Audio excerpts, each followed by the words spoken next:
আসসালামু আলাইকুম ভিউয়ার্স। আমার সামনে আপনারা যে পাহাড়টা দেখতেছেন, এই পাহাড়টির নাম হলো জাবালে রহমত। ওই যে উপরে আপনারা মিনারের মতো দেখতেছেন,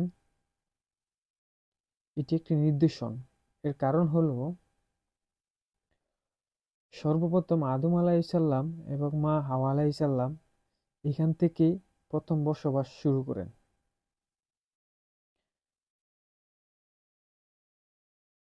এবং এখান থেকেই আদম সন্তানের বংশ বিস্তার শুরু হয়। এটি আরাফাত ময়দানে অবস্থিত।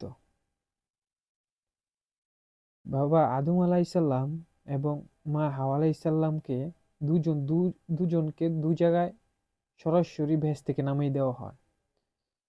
বাবা আদম আলাইসাল্লামকে নামিয়ে দেওয়া হয় শ্রীলঙ্কাতে, এবং মা হাওয়া আলাইসাল্লামকে নামিয়ে দেওয়া হয় জেদ্দার একটি স্থানে।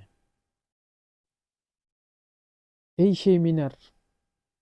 বাবা আদম ও মা হাওয়া আলাইসাল্লাম 350 বছর কান্নাকাটির পর তারা এখানে এসে একত্রিত মিলিত হয়। এই পাহাড়টি জাবালে রহমত নামে পরিচিত। এই পাহাড়টি রাসূল সাল্লাল্লাহু আলাইহি সাল্লামের প্রিয় পাহাড় ছিল।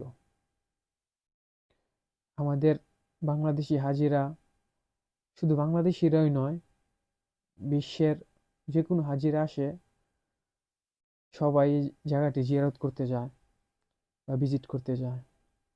এটি আরাফাতের ময়দান।